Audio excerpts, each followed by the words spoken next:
The Navy has a $13 billion problem.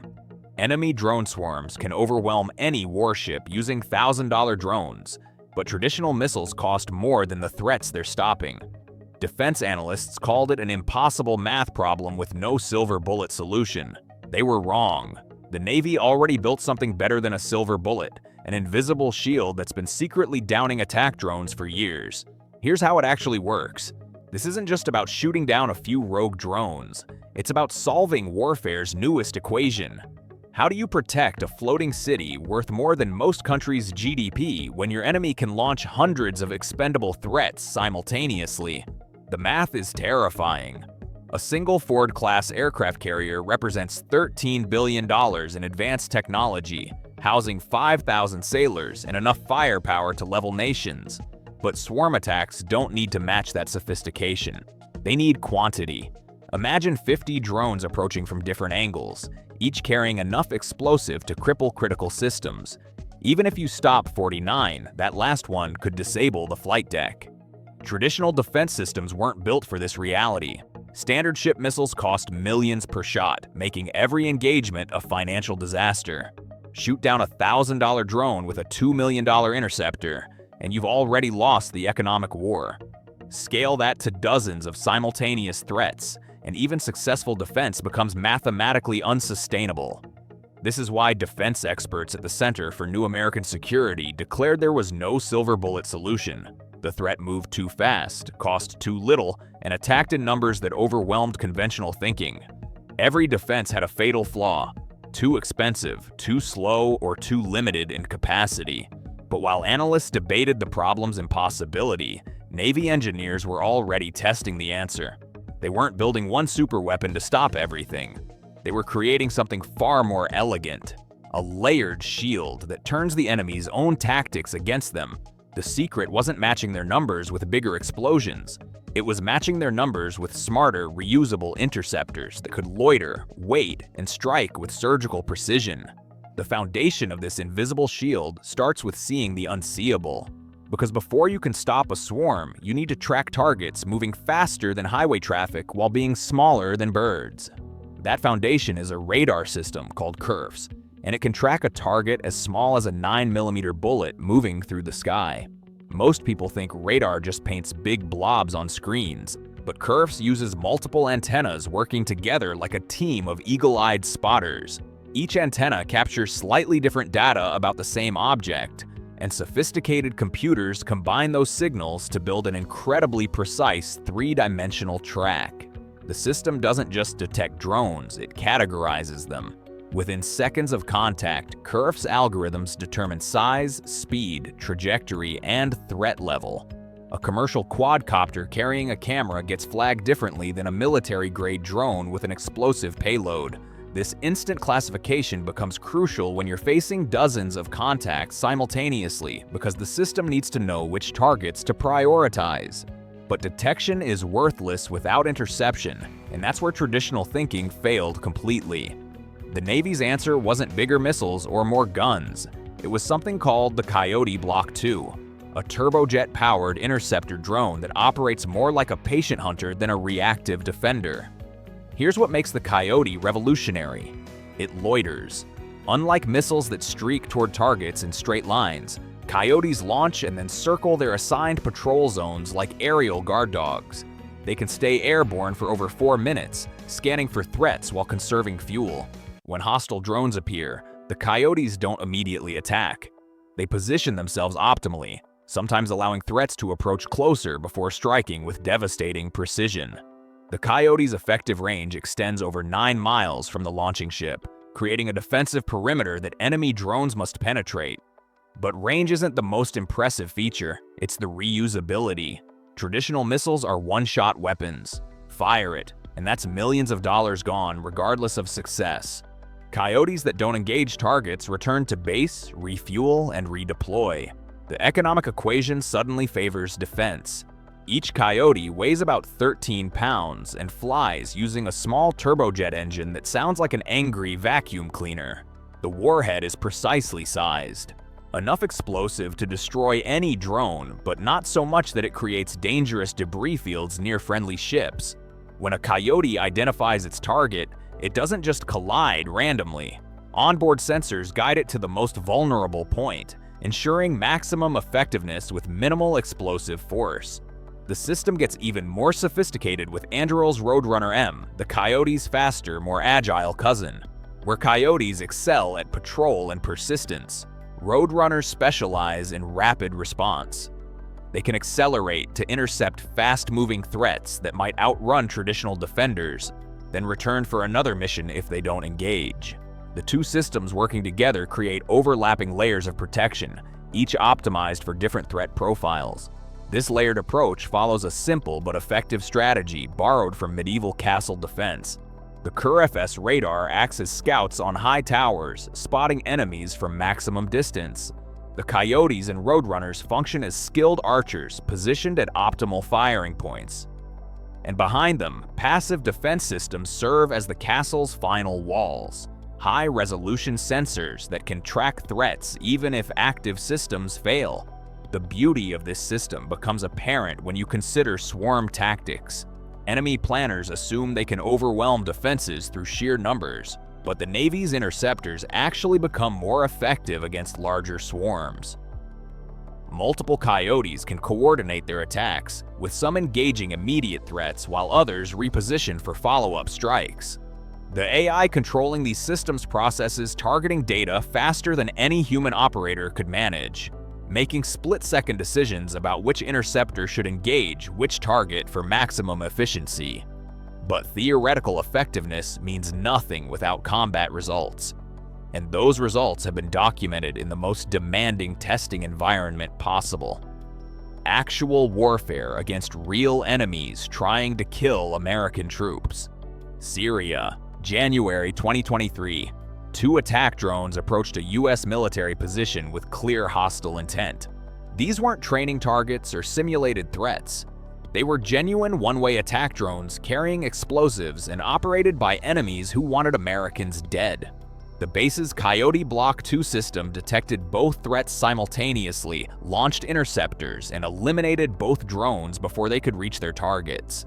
That engagement wasn't remarkable because it succeeded. It was remarkable because it represented just 2 victories in a much larger tally that few people know about. By 2025, Coyote systems deployed with Army and Special Operations units had successfully intercepted over 170 inbound attack drones in combat conditions. Not in tests, not in exercises. In actual warfare where failure meant friendly casualties.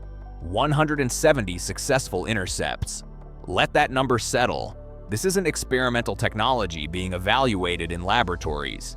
This is proven, combat-tested defensive capability that's been quietly protecting American forces while the public debated whether such systems could even work. Each of those 170 intercepts represents a moment when the invisible shield held strong against real threats. The Syria engagement demonstrates another crucial advantage of the layered system. Traditional point defense requires perfect timing. Fire too early and you waste ammunition on targets that might not hit anyway. Fire too late and incoming threats penetrate your defenses. But Coyotes patrol continuously, adjusting their positions as new intelligence develops. They can engage threats at optimal timing rather than being forced into reactive responses.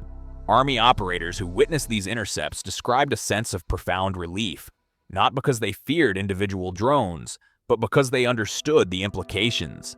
If these systems could stop attack drones in contested airspace with enemy electronic warfare active, they could definitely protect high-value naval targets operating with full sensor and communication support. The operational impact extends beyond individual engagements. Carrier strike groups now deploy with expanded short-range firepower that doesn't drain traditional missile inventories. Destroyers and cruisers that previously relied entirely on expensive interceptors now have cost-effective options for handling low-end threats. The math that once favored attackers has reversed. Now every drone they launch costs them resources, while every intercept preserves defender capability for reuse. These combat successes validated the core theory behind layered defense, but they also revealed the next challenge. As impressive as intercepting 2 simultaneous drones might be, Modern swarm doctrine calls for attacks involving dozens or potentially hundreds of coordinated threats. Shooting them down individually, even with reusable interceptors, might not scale to handle truly massive swarms. The Navy needed something beyond kinetic solutions. They needed to attack the swarm's electronic nervous systems directly. That's when Navy engineers turned to a different kind of weapon, one that kills electronics without firing a single shot. The solution came from understanding how modern drone swarms actually coordinate their attacks. Every drone in a swarm depends on radio communications, GPS navigation, and electronic flight controls. Disrupt those systems simultaneously, and the entire formation becomes helpless. High-power microwave systems, or HPM, create invisible walls of electromagnetic energy that fry drone electronics at ranges extending several miles from protected ships. Unlike kinetic interceptors that destroy one target at a time, HPM can disable entire formations simultaneously. The microwaves don't physically damage the drones. They simply overload sensitive circuits until flight computers crash and navigation systems fail. But HPM represents just one component of what Navy developers call the real breakthrough: artificial intelligence that can manage hundreds of defensive assets simultaneously while making targeting decisions faster than human thought. The system is called OCDSS, the Optimized Collaborative Drone Swarm System, and it's being developed by mechanical engineer Raymond Kohler at Naval Air Warfare Center Aircraft Division. OCDSS runs thousands of combat simulations in minutes, testing different combinations of sensors, interceptors, and electronic countermeasures against projected swarm attacks. The software doesn't just plan defenses, it optimizes them, finding the most efficient allocation of defensive resources for any given threat scenario. Kohler describes it as giving warfighters faster and more effective decision-making, but that understates the revolutionary nature of what OCDSS actually does. The system enables what military planners call manned-unmanned teaming, where a single human operator can control an entire defensive swarm through voice commands and high-level instructions. The operator doesn't micromanage individual interceptors. They set priorities and objectives while AI handles the complex choreography of coordinating dozens of defensive drones simultaneously. Rear Admiral Todd Evans, who commands NORCAD, calls autonomy the decisive edge for maritime dominance. That assessment reflects hard tactical realities. Human reaction times, measured in seconds, become fatal delays when facing threats moving at hundreds of miles per hour. Even the most skilled operators can't track multiple fast-moving contacts while calculating optimal intercept courses and managing ammunition expenditure. The AI doesn't replace human judgment. It amplifies human decision-making by handling the mechanical complexity of modern defense. During the August 2024 ANTX Coastal Trident exercise, OCDSS demonstrated this capability by managing port security scenarios involving multiple unmanned systems. The AI coordinated different types of sensors and defensive platforms, optimizing their positions and targeting priorities based on real-time threat assessment. The demonstration proved that simulation-driven planning could reduce development costs by up to 90% while dramatically improving defensive effectiveness. The implications extend far beyond individual engagements. OCDSS represents a fundamental shift from reactive to predictive defense. Instead of waiting for threats to appear and then responding, the system continuously models potential attack scenarios and prepositions assets accordingly. It's like having a chess grandmaster who can see dozens of moves ahead, except the game involves life-and-death decisions playing out at supersonic speeds. The most advanced version of this technology was demonstrated in January 2026 during Swarm Forge, the first kinetic drone swarm demonstration conducted on U.S. soil. Auterian's autonomous system showed how one operator could control multiple drones through a complete find-fix-finish sequence, with AI handling the complex coordination required to engage 3 separate targets simultaneously. But even as these defensive systems prove their effectiveness against airborne threats, Navy planners are already focused on the next challenge. The same countries developing drone swarms for aerial attacks are also building autonomous watercraft capable of launching coordinated strikes from the ocean surface. Iranian-designed GAR and GRK drone boats can reach speeds of 50 miles per hour with operational ranges exceeding 1,800 miles. These aren't simple remote-controlled craft. They're autonomous vessels capable of swarming tactics, coordinated navigation, and independent target engagement. Unlike aerial drones that must overcome gravity and atmospheric resistance, surface drones can carry larger payloads while remaining difficult to detect until they're dangerously close to their targets. The challenge of countering maritime swarms requires extending the defensive perimeter even further from protected vessels. Carrier strike groups need early warning systems that can detect low-profile surface contacts at maximum range, giving defensive systems time to engage threats before they reach effective firing positions. This means more advanced radar systems, longer-range interceptors, and AI coordination systems capable of managing three-dimensional battles involving aerial and surface threats simultaneously.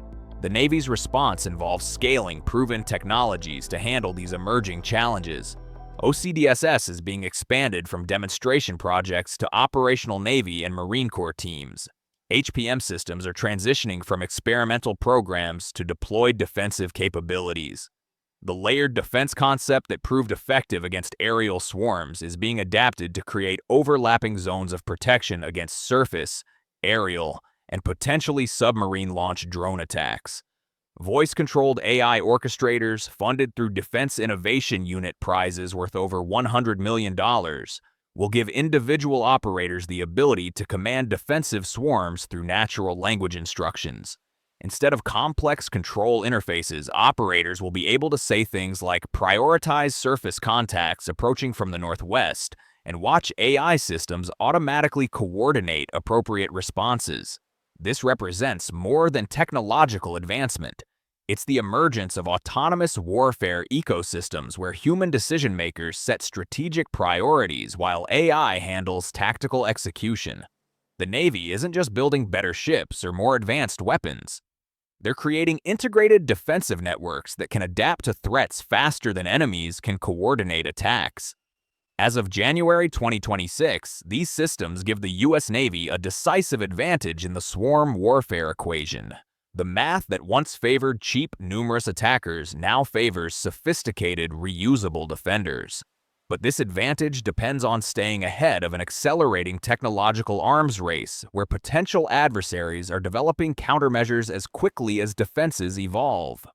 The invisible shield protecting America's floating cities continues strengthening, but the threats it guards against are evolving daily. The engineering marvels we've explored represent current capabilities, not final solutions. Each defensive breakthrough triggers new offensive innovations, creating an endless cycle of technological competition where the stakes couldn't be higher. Understanding these systems isn't just about appreciating military technology. It's about grasping how modern naval warfare is being redefined by the intersection of artificial intelligence, autonomous systems, and economic realities. The future of maritime security depends on staying informed about these developments as they continue advancing at unprecedented speed. Subscribe to follow this story as it unfolds, because what happens next in this technological arms race will determine whether America's naval dominance extends into the age of autonomous warfare.